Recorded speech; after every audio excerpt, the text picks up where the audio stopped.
اسی واسطے امیر المومنین علی ابن ابی طالب علیہ السلام نے آخری وقت میں جو کہا ہے امام حسن اور حسین علیہ السلام کو، کونا للظالم خصما وللمظلوم اونا، اے حسن اور حسین تمہیں نصیحت اور وصیت کرتا ہوں، مظلوم کا ساتھ دو، کونا للمظلوم اونا وللظالم خصما، کہ ظالم کے مقابل میں کھڑا ہو جانا، یہ نہیں دیکھنا کہ ظالم کس ملیت کے ساتھ تعلق رکھتا ہے، کس مذہب کے ساتھ تعلق رکھتا ہے، خواہ تمہارا مسلمان ہی کیوں نہیں ہے لیکن ظالم ہے، تم نے اس کے خلاف جانا ہے۔ اور مظلوم خواہ کسی ملیت کے ساتھ تعلق رکھتا ہو، کسی مذہب کے ساتھ تعلق رکھتا ہو، تم نے مظلوم کا ساتھ دینا ہے، حق کا ساتھ دینا ہے۔ یہ جو انقلابی سوچ ہے، یہ ایک اور قسم کی جو سوچ ہے، کیونکہ اس زمانے میں لوگ اس یزید کے ظلم کی وجہ سے، عبید اللہ بن زیاد جیسے ہی وارد ہوا ہے، اس نے سب سے پہلے کیا کیا ہے؟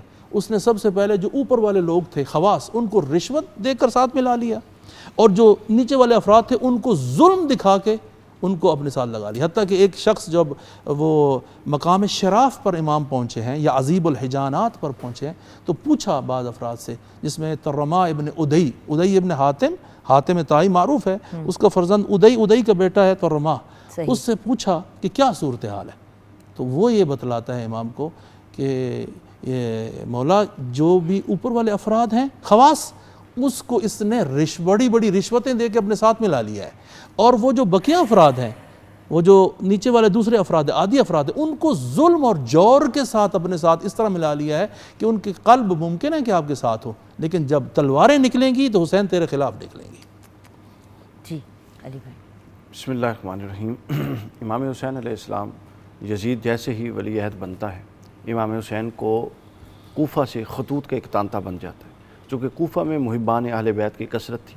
حضرت مولا علی نے جو دارالخلافہ تھا، کیپٹل تھا آف دا مسلم ورلڈ، اس کو مدینہ سے کوفہ کو شفٹ کر دیا تھا، منتقل کر دیا تھا، تاکہ دیگر قریبی علاقوں سے اٹھنے والی سازشوں کو دبایا جا سکے، کنٹرول میں رکھا جا سکے۔ یہ ایک ایڈمنسٹریٹو ڈیسیژن تھا۔ حضرت علی کے وہاں جانے کی وجہ سے محبان علی وہاں کثیر تعداد میں موجود تھے۔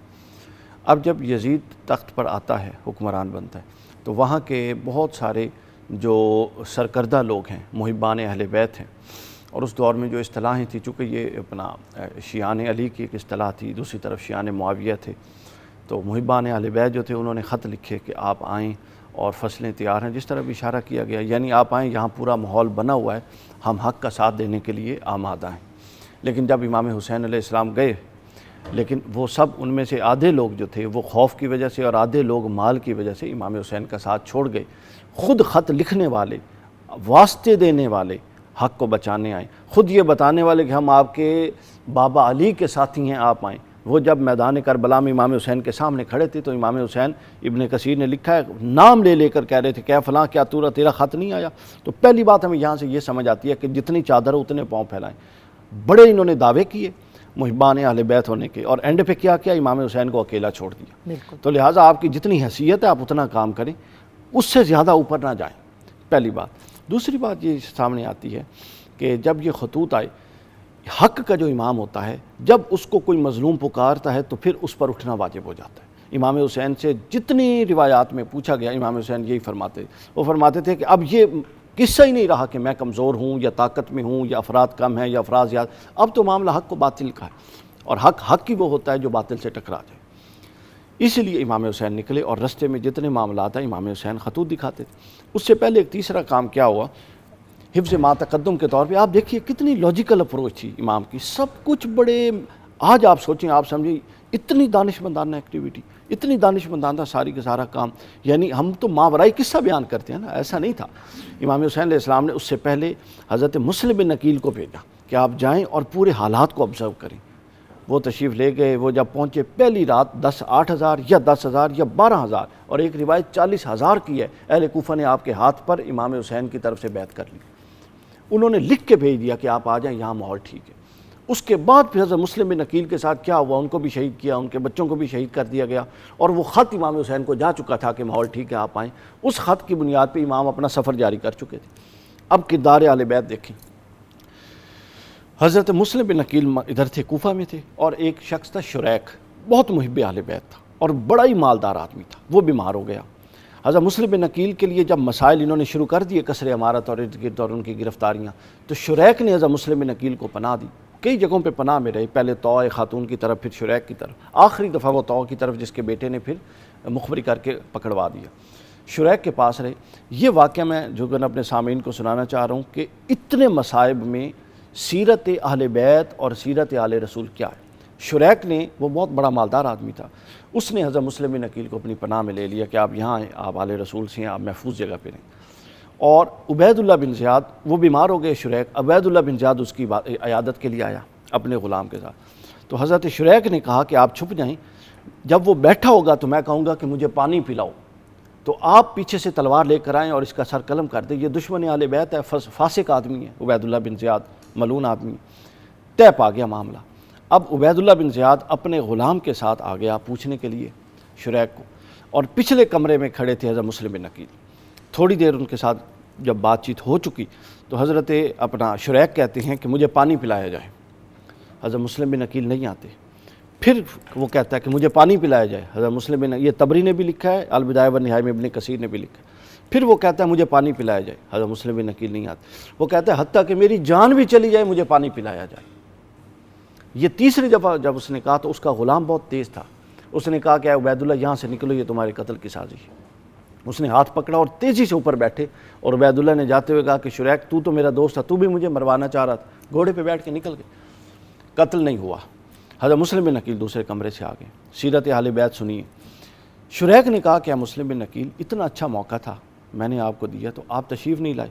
حضرت مسلم بن عقیل نے کہا کہ اے شریک تمہیں پتہ ہے کہ مجھے آنے سے کس نے روکا؟ انہوں نے کہا جی کس نے؟ کہتے ہیں مجھے ایک حدیث پیغمبر نے روک لیا کہ رسول اللہ نے فرمایا تھا کہ مومن کبھی کسی کو دھوکے سے قتل نہیں کرتا، وہ میرا دشمن تھا، وہ فاسق تھا، وہ جو تھا، لیکن وہ بے دھیانی میں بیٹھا تھا، اور یہ اہل بیت کی شان کے خلاف ہے کہ ہم پلٹ کے آئیں اور دھوکے سے، اس کو پتہ ہی نہیں ہے، اس کے پاس تلوار نہیں ہے، وہ مقابلے کے لیے کھڑا نہیں ہے، اور میں اس کو آ کے قتل کر دوں، یہ ہماری عزت وقار اور تربیت کے خلاف ہے۔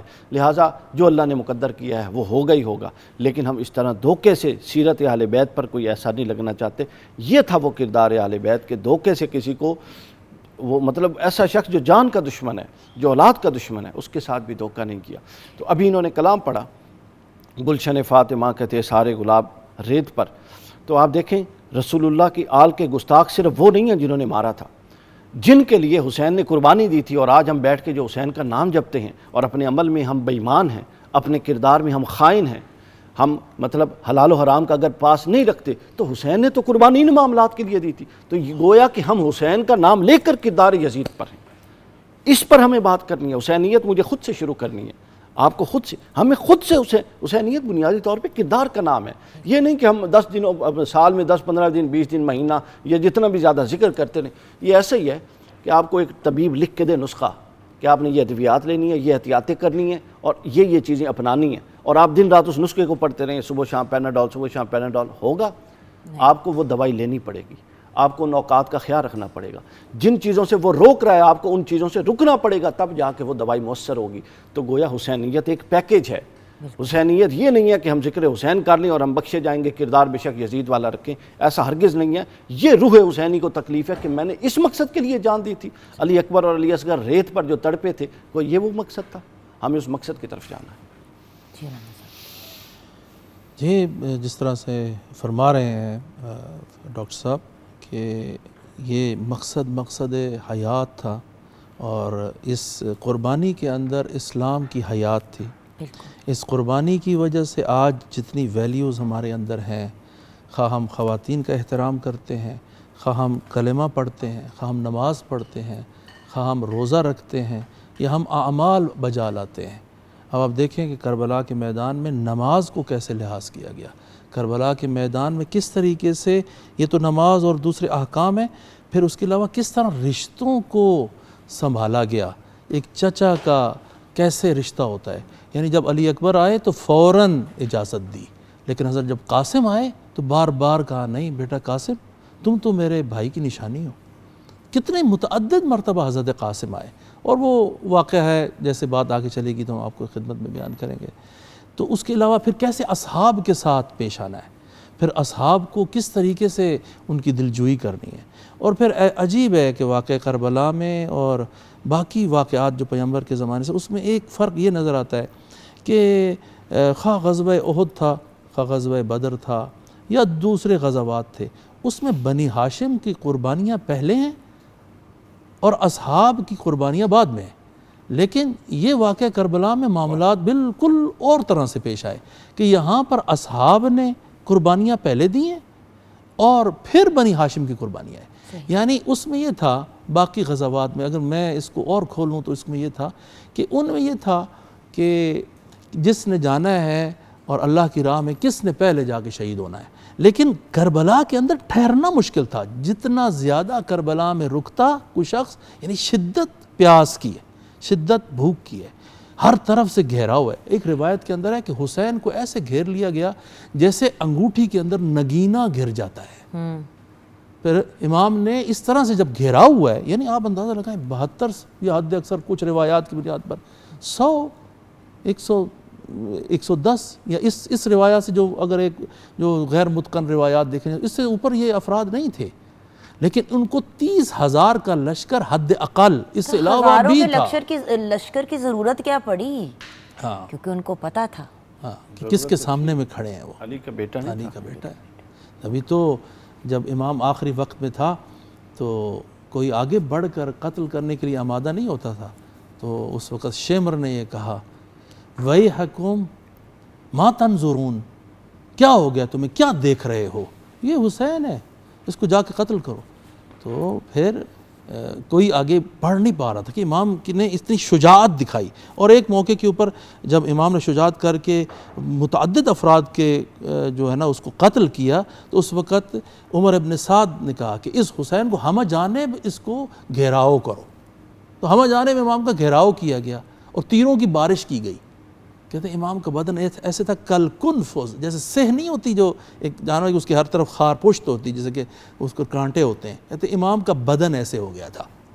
تو پھر جب ہر طرف سے گھیراؤ کیا تو وہ کہا ھذا انزع البطین، ھذا قتال، ھذا ابن قتال العرب، یہ تو اس شجاع کا فرزند ہے، اس کو اگر قتل کرنا ہے ہم 30,000 کا لشکر، اور آخری وقت میں حسین اکیلے تھے، لیکن اتنا قلب تھا اور اتنی ہدایت کے چراغ دل میں روشن تھے کہ جس کا فرزند قتل ہو گیا ہو، جس کے بھائی مارے گئے ہوں، جس کا جو ہے 6 ماہ کا لال بھی اس کا شہید ہو گیا ہو، ہر چیز اس نے قربان کر دی ہو، پھر بھی وہ آ کے ہدایت کرو، تم مجھے جانتے نہیں ہو میں کون ہوں، میں تمہارے رسول کا نواسا ہوں، میں تمہارے رسول کی بیٹی کا فرزند ہوں، اس روئے زمین پر رسول کی بیٹی کا فرزند اگر ہے تو وہ میں ہوں، میں علی کا فرزند ہوں، میں وہ جو نہیں جانتا مجھے جان لے، میں ہوں وہ سید شباب اہل الجنہ۔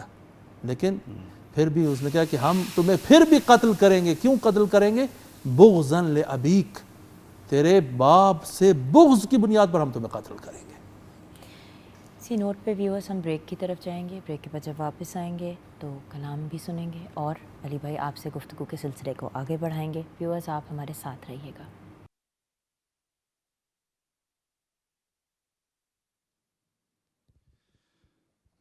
میں خوش نصیب ہوں، مجھ پر کرم حسین کا ہے،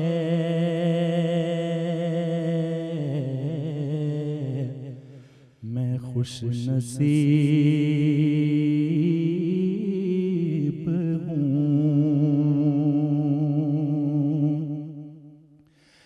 میں خوش نصیب ہوں، مجھ پہ کرم حسین کا ہے،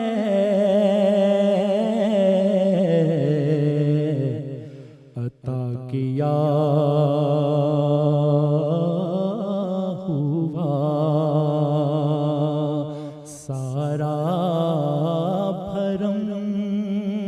حسین کا ہے،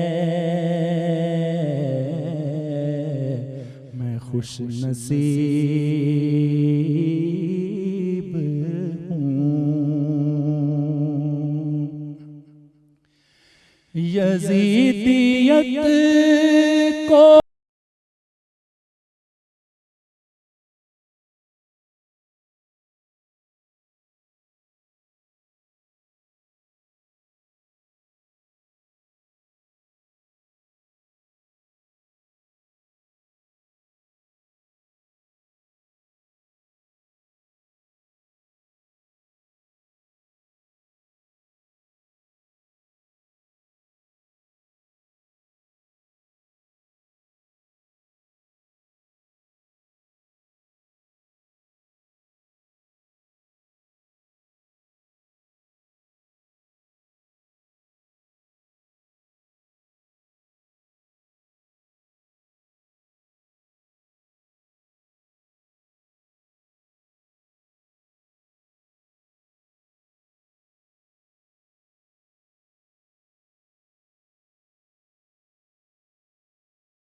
آج بھی آنسو فلک کی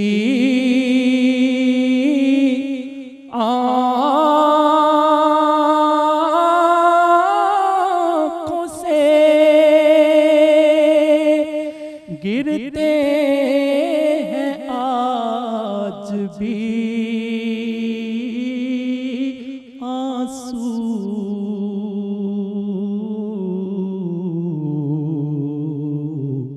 فلک کے آج بھی سینے میں غم حسین کا ہے، فلک کے آج بھی سینے میں غم حسین کا ہے،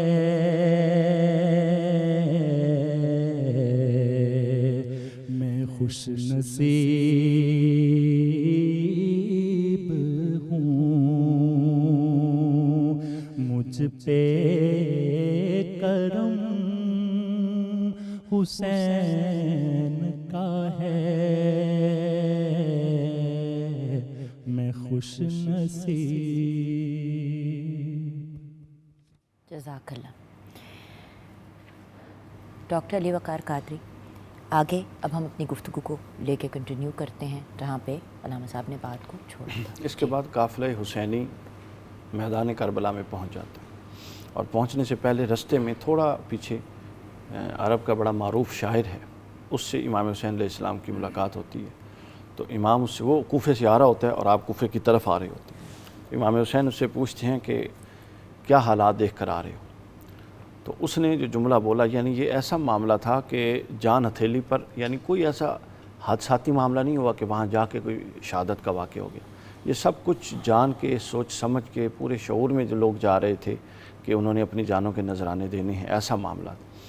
تو وہ جو شاعر تھا وہ بتاتا ہے کہ قلوب الناس معک، لوگوں کے دل آپ کے ساتھ ہیں، وسیوفہم مع بنو امیہ، اور ان کی تلواریں بنو امیہ کے ساتھ ہیں، یعنی ان کی منافقت اور ان کے اس تضاد کو اس نے بڑی خوبصورت انداز میں واضح کر دی۔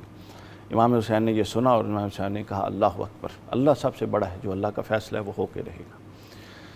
میدان کربلا میں پہنچتے ہیں، حر بن یزید گھیر کے جس منزل پہ ملتا ہے لے کے میدان کربلا پر آتا ہے، خیمے لگتے ہیں، خیمے لگانے کے بعد 3 محرم الحرام کا دن آتا ہے اور عمر بن سعد 3 محرم الحرام کو میدان کربلا میں آ جاتا ہے۔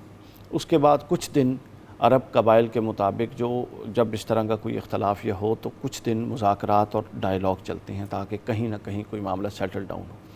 امام حسین علیہ السلام کا اصولی سٹانس تھا کہ یزید جیسے کی بیعت مجھ جیسا نہیں کر سکتا، ٹھیک ہے، کوئی دوسری صورتحال نکل نہیں سکتی تھی۔ اب کیا ہوا، جب صورتحال نہ نکلی تو بجائے اس کے کہ پرنسپلز پر بات کی جائے، انہوں نے اوچھے ہٹکندے شروع کر دیے ہمیشہ کی طرح۔ جب آپ کے پاس دلیل ختم ہو جاتی ہے تو آپ گالی پر آ جاتے ہیں۔ ہم بھی دیکھیں انہوں نے بھی یہی کیا، انہوں نے کہا آپ جب کسی طرف نہیں آ رہے، اور اس طرح سے امام حسین کو گھیر دیا گیا۔ اور میدان کربلا میں کچھ ایسے اقدامات امام حسین نے کیے جس سے ان کے جو لوگ تھے، یزید کے لوگ تھے، ان کے سینوں میں جو آل رسول کا بغض تھا وہ عیاں ہوتا ہے۔ امام حسین نے جہاں خیمے لگوائے بیویوں کے، اس کے پیچھے سے کہہ کے خندق کھدوا دی، پیچھے سے کچھ کھدوا کے اس میں لکڑیاں ڈلوا کے آگ لگوا دی 10 محرم الحرام کو۔ تو کسی نے پوچھا آپ ہی کے اصحاب میں سے، تو انہوں نے کہا کہ یہ پیچھے سے پلٹ کے حملہ کر سکتے۔ اس حد تک یعنی ان کا اختلاف، اور دیکھیے بغض، ان کا بغض اس حد تک تھا کہ وہ پیچھے سے پلٹ کے آل رسول کی بیویوں پر بھی حملہ کر سکتے تھے۔ اس کا بھی ایک ڈیفینسو لائن امام حسین نے کھڑی کی۔ اس کے بعد خیمے لگوا کے اس طریقے سے لگوائے کہ اس سے سب سے آگے حضرت عباس کا خیمہ تھا، یعنی جو ان کا چیف سیکیورٹی ہیڈ تھے پوری لشکر حسین کے، وہ حضرت عباس علمدار ابن علی ابن ابی طالب وہ تھے۔ اس کے بعد اب آگے بات جب چلتی رہی، کوئی بات نہیں بن رہی تھی، اور عمر بن سعد اور پیچھے سے پہلے 3000 کا لشکر آیا، پھر وہ پیچھے سے مسلسل انویسٹمنٹ آ رہی تھی۔ جیسے ہی انہیں لگتا تھا کہ امام حسین اپنے سٹان سے پیچھے نہیں ہٹ رہے، وہ 2 گھوڑے والے بھیجتے اور 3-4 ہزار لوگ بلوا لیتے۔ اور ادھر ساتھ ساتھ پانی بھی روک دیا، میں بات ہر کرتا چیز ہوں کی ایکسیس روک۔ اب یہ جب انہیں اندازہ ہو گیا کہ یہ ان کو یہ شک تھا شاید، یا ذہن میں تھا کہ کہیں نہ کہیں امام حسین کے ساتھ معاملے کمپرومائز اور سیٹل ڈاؤن کی طرف آ جائے گا۔ اب حق پر تو کمپرومائز ہو نہیں سکتا، علاوہ اس کے کئی باتوں پر ہو سکتا ہے، امام حسین نے ڈسکشن بھی کی، لیکن حق پر نہیں ہو سکتا تھا۔ لہٰذا انہوں نے جب دیکھا کہ اب کچھ نہیں ہو سکتا تو عمر بن سعد نے کہا اب ان پر پانی بند کر دو۔ یہ 7 محرم کی صبح تھی آج جب ہم بیٹھے، یہ وہ وقت تھا کہ امام حسین پر، امام حسین کے اہل و عیال پر، اور آپ کے معصوم بچوں پر، جانوروں پر جو امام حسین کے پاس تھے، ان پر وہ پانی بند کر دیا گیا۔ یعنی آپ تاریخ اسلام کو چھوڑیں، تاریخ انسانیت کو دیکھیں کہ یہ وہ اقدام تھا جو کبھی بدترین کفار نے بھی نہیں کیا، بدترین کفار نے نہیں کیا۔ اور یہی ایک میں آپ کو بات پیچھے لے جاؤں، صفین میں جب حضرت علی کا مارکا ہوا صفین میں، اس میں بھی اس طرح کا ایک معاملہ، حضرت علی کے بعد اصحاب نے کہا کہ ہم وہاں پر پانی پر قبضہ کر لیتے ہیں، اور جو دوسرا لشکر اس کو نہیں دینے دیتے، تو حضرت علی نے اس بات کو سخت ناپسند فرمایا اور فرمایا پانی اللہ کی عطا ہے اور اللہ کی نعمت ہے، اور اللہ کی نعمت کسی فرد بشر سے قطع نظر اس کے کہ آپ کا اس سے اتفاق ہے یا اختلاف ہے، آپ اسے روک نہیں سکتے۔ تو یہ اور آل رسول کے لیے، جن کے لیے یہ دنیا بنائی گئی اور جن کے لیے رسول اللہ نے فرمایا کہ وہ زمین کے لیے امان ہیں، اور کون آل رسول؟ جن کے لیے رسول اللہ نے فرمایا، مستدرک للحاکم کی حدیث صحیح، حضور نے فرمایا اگر کوئی شخص کعبہ کے صحن میں سارا دن عبادت کرے اور روزہ رکھے اور رات کو قیام کرے، اور اس کے دل میں میری آل یعنی فاطمہ، علی، حسن اور حسین یا ان کی اولاد کا بغض ہو، تو حضور نے قسم اٹھائی کہ وہ بالیقین جہنم میں جائے گا۔ تو یہ ان کا معاملہ تھا۔ تو یہ پانی بند ہو گیا۔ اب پانی کی بندش کے بعد حضرت عباس علمدار کا ایک بڑا زبردست واقعہ ہوتا ہے۔ حضرت عباس پانی کے لیے 1-2 اٹیمپٹ کرتے ہیں، یعنی یہ ایسی بات نہیں تھی، یہ ظلم کی حد ہے کہ آپ معصوموں پر پانی بند کر رہے ہیں، علی اصغر پر پانی بند کر، سیدہ سکینہ پر پانی بند کر رہے ہیں، یعنی یہ آپ کیا اختلاف کریں گے اور آپ کیا کریں گے؟ یہ تو غیر انسانیت کی سطح سے بھی ایک بندہ گر گیا، تو اس پر کیا بات کریں؟ بالکل۔ احمد صاحب، اہل بیت کے شہزادوں کی شہادت پہ اگر آپ روشنی ڈالیں تو؟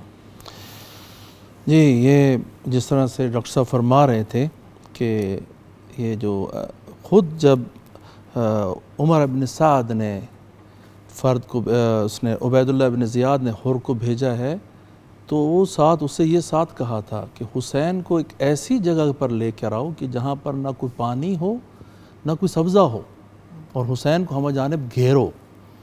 خود جب امام حسین علیہ السلام اس جگہ کے اوپر آئے ہیں، اور جس طرح سے 2 محرم کو وارد ہوئے کربلا کے اندر، اور 3 محرم کو عمر بن سعد آیا ہے، تو 7 محرم کو اسی کے کہنے پر اس کے عبید اللہ بن زیاد کے کہنے پر عمر بن سعد نے پانی کو بند کر دیا، اور یہ جو 2 دن ہیں 7، 8 اور پھر 9 محرم، اور مخصوصاً امام نے پھر کیونکہ پانی تک تو رسائی ممکن نہیں تھی اور پیچھے سے حملے کا بھی خطرہ تھا، تو جو خندق کھودی گئی اس کے اندر لکڑیاں ڈال کر ان کو جلا دیا گیا۔ تو روز عاشور اتنی شدت پیاس تھی کہ ایک تو گرمی کا ٹائم ہے اور جو صورتحال ہے اور پیچھے سے آگ ہے، اس شدت میں جو بچے تھے وہ العطش اور العطش کی صدائیں اہل بیت کے خیام سے بلند تھی۔ ہم جب بول رہے ہوتے ہیں کہ ہم کو پتھر دل نہیں ہے، ہم اہل بیت سے محبت کرنے والے، ہم جب بیان کر رہے ہوتے ہیں اپنے دل کے اوپر بڑا کنٹرول کر کے بیان کر رہے ہوتے ہیں۔ کہتے ہیں کہ یہ جو صورتحال تھی اتنی شدید تھی کہ بچے ایک خیام سے دوسرے خیام کی جانب جاتے تھے، اور جب یہ واقعہ شروع ہوا ہے صبح کے وقت سے، تو اس طرح سے یہ واقعہ شروع ہوا جیسے میں نے پہلے بھی کہا کہ اصحاب امام حسین علیہ السلام نے وفا اور جہاد کا وہ ایک بہت بڑا کارنامہ پیش کیا ہے کہ جس کو بعض اوقات اہل منبر بھی بعض اوقات بیان نہیں کر سکتے، اس طرح توجہ نہیں ہوتی۔ یہ جو 4000 افراد کا لشکر تھا جو صرف تیر اندازوں کا لشکر تھا، 4000 افراد جو صرف تیر انداز سے قادسیہ سے بلوائے گئے تھے، اور ابتدا میں جو حملہ اولا ہے اس کے اندر تو جسے کہتے ہیں صرف تیر چلائے گئے۔ دوسرے مرحلے میں جب باقاعدہ جنگ شروع ہوئی ہے اور جنگ کے اندر جب یہ تیر چلائے گئے تو ادھر سے جماعت امام حسین علیہ السلام نے ایک کٹھے مل کر جب حملہ کیا ہے، تو جب تیر کٹھے آتے ہیں تو ایک قسم کی تلواریں چل رہی ہیں مسلسل دوسری جانب سے، دوسرے فاصلے سے وہ مار رہے ہیں۔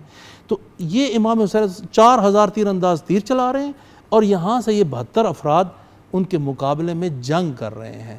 تو کہتے ہیں کہ اس حملہ اولا میں تقریباً 32 یا 33 افراد امام کے اسی حملہ اولا کے اندر شہید ہوئے ہیں، یعنی بالکل صبح کے بعد کہ جو ہے نا یہ حملہ اولا کے اندر شہید ہوئے ہیں۔ لیکن اس سارے حملے کے دوران بنی ہاشم میں سے ایک فرد بھی اس کو زخم تک نہیں آیا، یعنی اصحاب امام حسین علیہ السلام نے بنی ہاشم کے ساتھ وفا کی اتنی بڑی مثال قائم کر دی، جو عموماً یہ جو گفتگویں ہوتی ہیں تو اس میں یہ چیزیں پوشیدہ رہ جاتی ہیں۔ لیکن اس کے بعد تن بتن، تنہا بتنہا مبارزہ کا جب وقت آیا تو امام نے ایک کے بعد ایک افراد کو بھیجا ہے۔ سب سے پہلے جو آگے بڑھے ہیں بنی ہاشم میں سے، اور ایک حدیث ہے امام رضا علیہ السلام، امام علی ابن موسیٰ رضا علیہ السلام سے کہ ریان ابن شبیب اول محرم کے اندر جب امام کے پاس پیش آتا ہے تو کہتے ہیں کہ یا ابن شبیب ان کنت باقیا لشیء فبک علی الحسین انی جدی الحسین یذبح ذبح کما یذبح الکبش۔ اے ابن شبیب اگر کسی چیز پر تو رونا چاہتا ہے تو میرے جد حسین پر رو، کہ میرے جد حسین کو ایسے ذبح کیا گیا جیسے قربانی کو ذبح کیا جاتا ہے، اس طریقے سے ذبح کیا گیا۔ کہتے ہیں کہ جب علی اکبر آئے، سب سے پہلے بنی ہاشم میں سے جو وارد ہوئے ہیں امام کے پاس اور آ کر اجازت مانگے وہ حضرت علی اکبر تھے، اور امام نے حضرت علی اکبر کے معاملے میں بالکل ابا نہیں کیا، سب فوراً اجازت دی کہ ہاں تو جا کے اپنی جا کے جان کو قربان کر۔ تو حضرت علی اکبر جب آگے بڑھے تیاری کرائیے، اور پھر نظر الیہ نظر آیسن، ایک مایوسانہ نظر اپنے فرزند کی طرف کی، پھر کہا اللہم اشہد علی ہؤلاء القوم قد برز الیہ غلام اشبہ الناس خلقا و خلقا و منطقا برسولک۔ خدایا اس قوم پر گواہ رہنا، ایسا فرزند میں ان کی طرف بھیج رہا ہوں جو لوگوں میں سے رسول کے ساتھ از لحاظ خلق کے، از لحاظ خلقت کے شبیہ ترین ہے، اور از لحاظ گفتار کے شبیہ ترین ہے۔ اور وَكُنَّا إِذَا اشْتَقْنَا إِلَىٰ زِيَارَتِ نَظَرْنَا إِلَىٰ وَجْهِهِ، جب ہم تیرے پیمبر کی زیارت کا مشتاق ہوتے تھے تو ہم اس کی زیارت کرتے تھے۔ حضرت علی اکبر کو رخصت کیا، جب بوڑھا باپ اپنے فرزند کو رخصت کر رہا ہے نا، تو جب علی اکبر گئے گھوڑے پر سوار ہو کر، تو روایت کے الفاظ ہیں کہ امام حسین علیہ السلام کچھ ساتھ پیچھے اس گھوڑے کے بھاگے، ساتھ گئے، مشایعت کی ہے جیسے جنازے کی مشایعت کر رہے ہیں۔ کہتے حضرت علی اکبر گئے ہیں اور انہوں نے جا کر وہ شدید ترین مبارزہ کیا ہے، اور اپنے جو ہے نا مطالب کو بیان کیا، رجز بیانی کی ہے۔ اس کے بعد شدت پیاس کی وجہ سے اور زخموں کی شدت کی وجہ سے خون بہہ گیا ہے، واپس خیام میں آئے ہیں، اور پھر آ کے امام کو کہتے ہیں کہ مولا جو ہے نا شدت پیاس نے قد قتلنی وثقل الحدید قد قتلنی، کہ مجھے پیاس نے مار چھوڑا ہے اور اوپر سے یہ جو زرہ پہنی ہوئی ہے اس نے میری حالت ختم کر دی ہے۔ حل لیم شربۃ من الماء، کہ آیا تھوڑا سا پانی موجود ہے؟ تو امام فرماتے ہیں کہ نہ اے میرے بیٹے تو جاؤ، اور گریہ فرماتے ہیں، کہتے جاؤ اور ان قریب ہے کہ تیرے اپنے جد کے ہاتھ سے تو سیراب ہو گئے۔ حضرت علی اکبر دوبارہ جب گئے ہیں اور وہ جنگ کی ہے تو ایک حسین ابن نمیر نے ایک ایسا گرز سر پہ مارا کہ علی اکبر جو ہے نا ان کا وہ اپنے آپ کو سنبھال نہیں سکے، گھوڑے کی گردن میں اپنے ہاتھ ڈال دیے۔ اب راوی یہاں پر یہ کہتا ہے، حمید ابن مسلم یہاں پر یہ کہتا ہے کہ علی اکبر جدھر جاتے تھے کہ ان کو کوئی تلوار مارتا تھا، کوئی ان کے پہلو میں نیزہ مارتا تھا، جس کے ہاتھ میں پتھر تھا پتھر مارتا تھا، کہتے فَقَطَعُوهُمْ بِسُيُوفِهِمْ إِرْبًا إِرْبًا، انہوں نے علی اکبر کو اپنی تلواروں کے ذریعے سے جیسے ٹکڑے ٹکڑے نہیں کر دیا جاتا، ایسے ان کی صورتحال کر دی۔ پھر علی اکبر اپنے آپ کو اس ذوالجناح کے اوپر یا جو اپنے گھوڑے پر اپنے آپ کو برقرار نہیں رکھ سکے، تو پھر گرے زمین پر، جب گرے زمین پر تو اپنے باپ کو بلایا، اپنے کہا یا ابتا علیک منی السلام ھذا جدی رسول اللہ، کہ یہ جد میرے رسول خدا یہاں پر موجود ہیں اور وہ آپ کو سلام دے رہے ہیں۔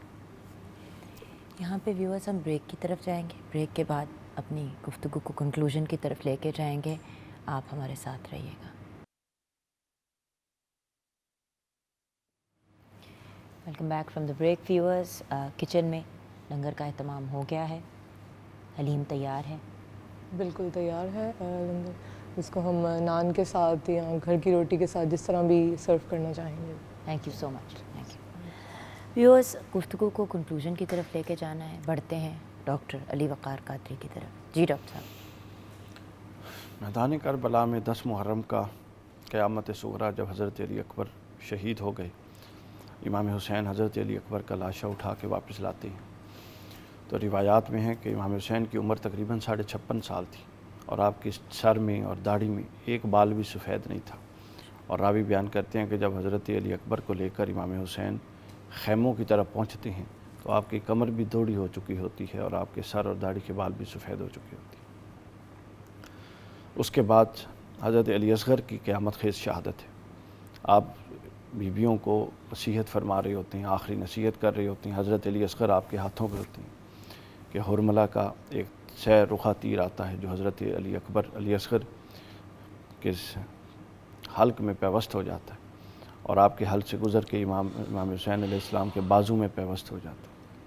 آپ اندازہ کیجئے کہ ہمارا 6 ماہ کا 8 ماہ کا بچہ اگر تھوڑی دیر طبیعت خراب ہو تو ہم پر کیا بیتتی ہے، تو امام حسین کے قلب اطہر کا کیا عالم ہوگا، اور اس تکلیف کا اور اس ظلم اور بربریت کا کیا عالم ہوگا جو اہل بیت رسول پر ڈھائی گئی۔ امام حسین علیہ السلام حضرت علی اصغر کو شہداء کے ساتھ لٹاتے ہیں، صبر کا دامن تھامتے ہیں اور گھوڑے پر بیٹھتے ہیں میدان کربلا میں، میدان جنگ میں جانے کے لیے، تو دیکھتے ہیں کہ گھوڑا نہیں چلتا، پریشانی کے عالم میں کہتے ہیں کہ اے ذوالجناح کیا تو نے بھی آج ساتھ چھوڑ دیا؟ باقی سب نے ساتھ چھوڑ دیا، تو وہ سر چکاتا ہے۔ ابن کثیر نے لکھا ہے جب پلٹ کے نیچے دیکھتے ہیں تو گھوڑے کی ٹانگوں سے سیدہ سکینہ لپٹ کے کھڑی ہیں، اور وہ کہتی ہیں کہ گھوڑے میرے بابا کو اس طرف نہ لے جا، کیونکہ ادھر جو بھی جاتا ہے وہ واپس نہیں آتا۔ امام حسین ان کو تسلی دے کے ایک طرف کرتے ہیں، اس کے بعد میدان جنگ میں جاتے ہیں، ہزاروں کا لشکر گھیرتا ہے، کہیں سے تیر، کہیں سے نیزہ، کہیں سے کچھ۔ امام حسین علیہ السلام کو بے دردی کے ساتھ شہید کرنے کی کوشش کی جاتی ہے، حتیٰ کہ آپ ذوالجناح سے زمین پر تشریف لے آتے ہیں۔ اب کوئی جرت نہیں کر رہا آپ کی وجاہت کی وجہ سے کہ آپ کو قریب آ کے شہید کرے، آپ کا جسم تو چور و چور ہے۔ بالآخر شمر لعین آگے ہو کر امام حسین علیہ السلام کے اپنے سر کو، بالوں کو پکڑ کے امام حسین علیہ السلام کو ذبح کرتا ہے بے دردی کے ساتھ، اور پھر بغض اہل بیت ابھی ختم نہیں ہوتا، اس کے بعد امام حسین علیہ السلام کے لاشے پر گھوڑے دوڑانے شروع کر دیے جاتے ہیں، اور امام حسین کے لاش پر گھوڑے دوڑائے جاتے ہیں۔ اس کے بعد امام حسین کے جسد اقدس سے جبہ اتار دیا جاتا ہے، امام حسین کے ہاتھوں سے انگوٹھی اتار دی جاتی ہے، امام حسین کی زرہ ایک بدبخت لے کر جاتا ہے، دوسرا بدبخت تلوار کو اٹھا لیتا ہے، تیسرا ہاتھوں سے انگوٹھی کو اتار لیتا ہے۔ اور روایات میں ہے کہ جب بعد ازاں دوسرے قبیلے کے لوگ امام حسین کو تدفین کرنے، کیونکہ سر تو وہ کاٹ کے دمشق لے گئے، جو امام حسین کا جسد اقدس تھا اس کو تدفین کے لیے آتے ہیں تو امام حسین کے جسم کا ایک حصہ اٹھاتے ہیں تو دوسرا گر جاتا ہے، دوسرا اٹھاتے ہیں تو پہلا گر جاتا تھا۔ آپ اندازہ کیجئے حضور علیہ الصلوۃ والسلام کی تکلیف کا کیا عالم تھا، سیدہ کائنات کی تکلیف کا کیا عالم ہوگا کہ جب وہ روتے تھے تو حضور کہتے تھے کہ فاطمہ حسین کو رونے نہ دیا کر، مجھے تکلیف ہوتی ہے۔ اور چچا عباس بدر میں جب آئے تھے کفار کے ساتھ، اسلام قبول نہیں کیا تھا، ان کی رات کا جاگنا رسیوں میں، حضور کہتے ہیں مجھے رات کو جاگنے نہیں دیا، تو ادھر کیا عالم ہوا ہوگا۔ پھر حضور علیہ السلام نے کئی لوگوں کو خواب میں مل کے بتایا کہ ان کو بتا، حضرت برا بن عازب کو ایک صحابی کو ملے، اس سے کہتے ہیں برا بن عازب کو میرا سلام دینا اور اس کو کہنا کہ جتنے لوگ قتل حسین میں تھے وہ سب اللہ کی بارگاہ میں مجرم ہیں اور وہ سب جہنم میں جا چکے ہیں۔ اللہ تعالیٰ قاتلین حسین اور بغض اہل بیت رکھنوں پر لعنت فرمائے اور امام حسین کا اجر اور فضل ہمیں عطا فرمائے۔ جی علامہ صاحب، آج کی گفتگو کو کنکلوڈ کرتے ہوئے کیا کہیں گے؟ یہ جو آخری وقت ہے جس میں امام نے اپنے تمام اصحاب کی قربانی پیش کر دی، اپنے فرزندان کی قربانی پیش کر دی، تو جب آخری اوقات تھے تو اپنی بہن زینب کو کہا کہ میرے لیے ایتینی بثوب عتیق، میرے لیے نا ایک کپڑا لے کے آؤ جو پرانا کپڑا ہو۔ تو کہ کیوں پرانا کپڑا کیوں آپ منگوا رہے ہیں؟ کہتے ہیں کہ اس لیے منگوا رہا ہوں کہ جب مجھے قتل کر دیا جائے تو مجھے عریاں نہ کریں یہ، اور میرے کپڑوں کو اتاریں تو یہ کپڑا اس کے اندر کوئی رغبت نہ کرے۔ تو ایک کپڑا منگوایا تو وہ کپڑا بہت تنگ تھا، کہتے ہیں ھذا ثوب المذلہ، کہ یہ جو ہے نا ذلت والوں کا وہ جو ہے ان کا کپڑا ہے۔ تو دوسرا کپڑا منگوایا گیا، پرانا تھا، جگہ جگہ سے امام نے اس کو پارا کیا اور انا للہ و انا الیہ راجعون پڑھا، اور اپنے بدن کے نیچے سب سے پہلے اس کو پہنا تاکہ ان کو اب یہ پہنا ہے، پھر باہر گئے ہیں، جنگ کی ہے۔ مختصر کرتا ہوں کہ پھر جنگ کی قتال کے بعد زخموں سے چور ہو کر جب دوبارہ وارد ہوئے ہیں خیام کے اندر، تو پھر آ کر کہ یا زینب و یا ام کلثوم علیکن منی سلام، یا زینب یا ام کلثوم یا سکینہ، آپ پر میرا سلام ہو۔ پھر اتنے میں فرزند طفل صغیر کی رونے کی آواز آئی تو کہا کہ بچہ میرے حوالے کرو۔ تو علی قولین کے حضرت علی اصغر کو اپنے ہاتھ میں لیا، تو پھر گئے اشقیاء کے سامنے، انہوں نے کہا کہ اگر تم مجھے پانی نہیں دینا چاہتے فرحموا ھذا الطفل الصغیر، اس طفل صغیر کے اوپر رحم کرو۔ کہ حرمل ابن کاہل اسدی نے ایک تیر چلایا، روایت کے الفاظ ہیں کہ فَذُبِحَ الصَّبِيُّ مِنَ الْأُذُنِ إِلَى الْأُذُنِ، یہ جملہ اتنا سخت ہے کہ انسان اس کا ترجمہ کرتے ہوئے اس کا قلب اپنے ہاتھ میں رہتا کہ بچہ ایک کان سے دوسرے کان تک چھد گیا اور تیر سے شعبہ امام کے ہاتھ کے اندر جا کر لگا اور بچہ اس تیر کے ساتھ لٹک گیا۔ اور پھر اس کے باوجود ان کو جو ہے امام نے اس بچے کو پھر جو خون گرا گلو مبارک سے تو اس کو اٹھایا، آسمان کی طرف بلند کیا اور پھر بچے کے خون کو اپنے ریش مبارک کے اوپر ملا اور کہا میں ایسے اپنے جد رسول خدا کے سامنے میں جا کر پیش ہوں گا اور شکایت کروں گا اس امت کی۔ اور علی اصغر کو پتہ نہیں کیا وجہ تھی، دفن کیا، باقیوں کو دفن نہیں کیا، باقیوں کو جا کر سب کو اب ایک خیام خاص میں لے کر گئے تھے، ادھر جا کر شہداء کو رکھا، لیکن حضرت علی اصغر کو جا کر واپس جا کر ان میں جا کر نہیں رکھا، دفن کیا، پھر آمادہ ہوئے ہیں جانے کے لیے۔ اور وہ جنگ کی ہے، حتیٰ گھوڑے کو جا کر دریا میں ڈال دیا فرزند علی نے، اور وہ داد شجاعت دی، اور اس کے بعد پھر دوبارہ جب واپس آئے اور اس کے بعد ایسی شدت جنگ کے بعد خون بہت بہہ گیا تھا۔ بعض روایات میں ہے کہ امام اپنے آپ کو گھوڑے پر اپنے آپ کو برقرار نہیں کر پائے، گھوڑے سے زمین پر گرے، تو امام زمان علیہ السلام کہے کہ سلام ہو میرے اس جد پر کہ جب وہ گھوڑے سے زمین پر گرا تو زمین پر نہیں گرا، تیروں پہ گرا، اتنے تیر جسم مبارک سے۔ اور ایک اور روایت ہے جو میں طبری سے اور دوسروں سے نقل کروں گا اور میں حیران ہوتا ہوں، کہتے ہیں کہ امام جب زمین پر آئے ہیں تو کبھی اٹھتے تھے کبھی گرتے تھے، کبھی اٹھتے تھے اور پھر کبھی منہ کے بل گرتے تھے۔ کیوں گرتے تھے؟ کوئی آتا تھا نیزہ مارتا تھا، کوئی آتا تھا گرز مارتا تھا، کوئی آتا تھا تلوار کے ساتھ حملہ کرتا تھا، کہ امام کو اس حال کے اندر کہ کبھی گر رہے ہیں کبھی اٹھ رہے ہیں، فرزند فاطمہ کو شہید کیا گیا۔ بس یہاں پہ ہم اپنی گفتگو کو کنکلوڈ کریں گے اس ریکویسٹ کے ساتھ، اس سوچ کے ساتھ کہ کچھ بھی ہو جائے حق کا ساتھ کبھی نہیں چھوڑنا، کیونکہ باطل کی کبھی بھی جیت نہیں ہوتی۔ اسی نوٹ پہ آگے بڑھتے ہیں اور اپنے شو کو کنکلوڈ کرتے ہیں۔ جی شکور بھائی کیا کلام پیش کریں گے؟ تڑپ اٹھتا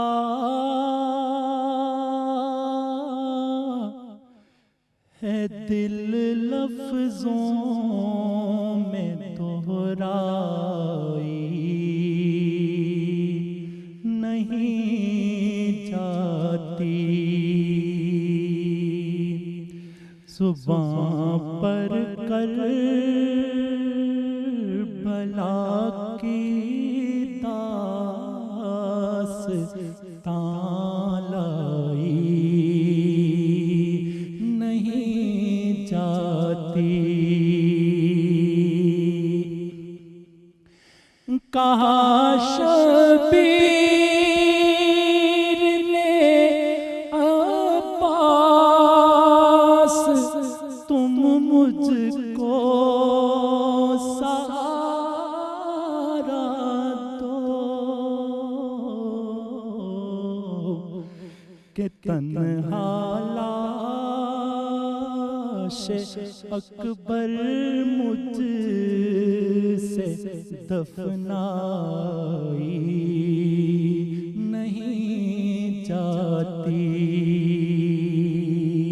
کہ تنہا لاش اکبر مجھ سے دفنائی نہیں جاتی۔ نصیر آخر عداوت کے بھی کچھ آداب ہوتے ہیں، نصیر آخر عداوت کچھ آداب ہوتے ہیں،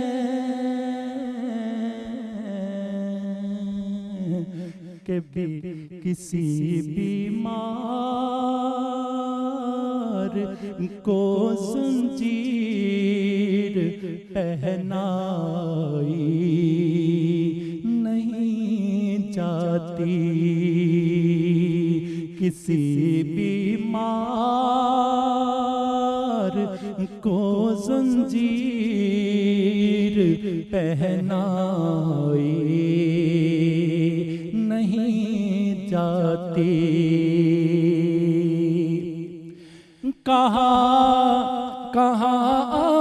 عباس نے افسوس بازو کٹ گئے میرے، سکینہ تک یہ مشق آب لے جائی نہیں جاتی، زباں پر کربلا کی داستان لائی